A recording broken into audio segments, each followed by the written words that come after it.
नमस्कार साथियों। हैदराबाद 21 फरवरी 2026। एक हॉल जो पूरी तरीके से भरा हुआ था। कुर्सियां कम थीं और लोग बहुत ज़्यादा थे। और ये कोई शादी का फंक्शन नहीं था। ये BSNL employ union Telangana circle का थर्ड सर्किल कॉन्फ्रेंस था। और इस कॉन्फ्रेंस में लगभग 300 से ज़्यादा कर्मचारी आए थे, जो तेलंगाना के अलग अलग डिस्ट्रिक्ट से आए हुए थे। और शुरुआत झंडारोहण और शहीदों की श्रद्धांजलि के साथ हुआ। पर सवाल ये है कि ये जो कॉन्फ्रेंस है ये क्यों इम्पोर्टेंट है, और थर्ड पीआरसी कैसे इस कॉन्फ्रेंस से निकल कर आएगा। और सवाल ये भी है कि क्या भारत अपनी सरकारी टेलीकॉम कंपनी को धीरे धीरे खत्म होते देख रहा है। और ये कहानी है बीएसएनएल की, और ये कहानी सिर्फ सैलरी की नहीं है। साथियों, वीडियो को शुरू करने से पहले एक छोटा सा रिक्वेस्ट है। अगर आप हमारे चैनल पर नए हैं तो प्लीज़ मेरे चैनल को सब्सक्राइब कर दीजिए, बेल आइकन को भी दबा दीजिएगा। और चलिए वीडियो को शुरू करते हैं। साथियों, बीएसएनएल एक सरकारी टेलीकॉम कंपनी है, और जो प्राइवेट टेलीकॉम कंपनी है जैसे जियो, एयरटेल, ये बहुत तेज रफ्तार से आगे बढ़ रहे हैं। और वही बीएसएनएल जो है, इसका नेटवर्क वीक रहता है, 4G रोल आउट में देरी हो रही है, स्टाफ की कमी है, सैलरी रिवीजन अटका हुआ है। और यहीं से आता है मुद्दा बीएसएनएल थर्ड पीआरसी का। अब आप सोच रहे होंगे ये थर्ड पीआरसी है क्या। साथियों, पीआरसी का मतलब है पे रिवीजन कमेटी। हर 10 साल में पीएसयू जो पब्लिक सेक्टर अंडरटेकिंग है, उसके एम्प्लॉय की सैलरी को रिवाइज किया जाता है। बीएसएनएल में पहला पीआरसी 1997 के आसपास आया था, और दूसरा पीआरसी 2007 के आसपास आया था। और जो थर्ड पीआरसी है ये 2017 से लागू होना चाहिए था, लेकिन 2017 से लेकर 2026 आ गया। अभी तक थर्ड पीआरसी का जो फायदा है ये कर्मचारियों को नहीं मिला। अब जरा सोचिए, महंगाई बढ़ रही है, पेट्रोल, राशन, स्कूल की फीस, ये सब कुछ महंगा हो रहा है, पर जो सैलरी है ये कर्मचारियों की सैलरी वही की वहीं अटकी हुई है।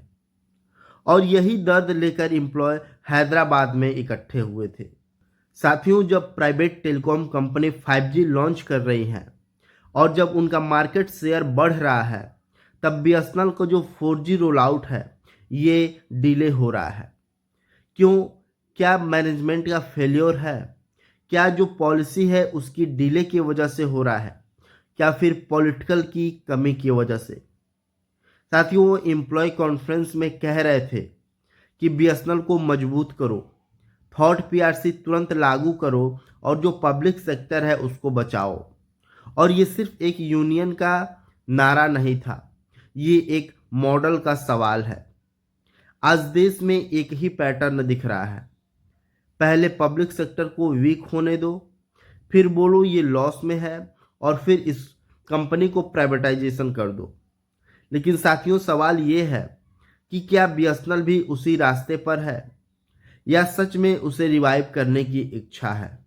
साथियों, ये जो कॉन्फ्रेंस हुआ है, इस कॉन्फ्रेंस की अध्यक्षता कॉमरेड जे संपत राव ने किया है, और इनॉग्रल स्पीच कॉमरेड अनिमेश चंद्र मित्रा ने दिया है, जो बीएसएनएल एम्प्लॉय यूनियन के जनरल सेक्रेटरी हैं। CITU तेलंगाना के नेता भी आए हुए हैं, फेटर्नल ऑर्गेनाइजेशन भी शामिल हुई है, और बीएसएनएल मैनेजमेंट के जो CGM हैं और जो GM HR हैं ये भी मौजूद थे। स्पीकर ने कहा है कि बीएसएनएल को मजबूत करना है, इंफ्रास्ट्रक्चर मजबूत करना है, थर्ड पीआरसी को लागू करना है, पेंडिंग स्टाफ इशू को सॉल्व करना है, और जो लेबर कोड है और जो एंटी पब्लिक सेक्टर पॉलिसीज है उसका विरोध करना है। साथियों, एक तरह से ये सिर्फ मीटिंग नहीं थी, ये एक संघर्ष की तैयारी थी। इस कॉन्फ्रेंस में 4 साल की रिपोर्ट को पास किया गया, और जो ऑडिटेड अकाउंट है उसको भी पास किया गया। बीएसएनएल को पब्लिक सेक्टर अंडरटेकिंग के रूप में बचाने का जो संकल्प है उसको भी लिया गया, और 21 नए सर्किल ऑफिस बियरर चुने गए। और एक और बात, दिल्ली में 7 मार्च को होने वाला जो कन्वेंशन है उसके लिए 14,000 कूपन कलेक्शन भेजे गए हैं। और ये सिर्फ पैसा नहीं था, ये एक संदेश था कि हम एकजुट हैं। साथियों, एम्प्लॉय का कहना है कि अगर गवर्नमेंट दूसरे पीएसयू में थर्ड पीआरसी दे सकती है तो बीएसएनएल एम्प्लॉय को क्यों नहीं दे सकती है। बीएसएनएल ने वीआरएस दिया, स्टाफ कम हुए, एम्प्लॉय ने सेक्रीफाइस किया, फिर भी उनकी सैलरी रिवीजन अभी भी पेंडिंग में है। और ये सिर्फ पैसा का मुद्दा नहीं है, ये सम्मान का मुद्दा है। साथियों, अगर थर्ड पीआरसी लागू होता है तो जो एम्प्लॉय हैं उनका मोराल बढ़ेगा, कंपनी में स्टेबिलिटी आएगी और जो स्किल्ड मैन पावर है ये टिक सकता है। और अगर थर्ड पीआरसी नहीं लागू होगा तो फ्रस्ट्रेशन बढ़ेगा, एट्रिशन बढ़ेगा और पब्लिक सेक्टर और कमज़ोर होगा।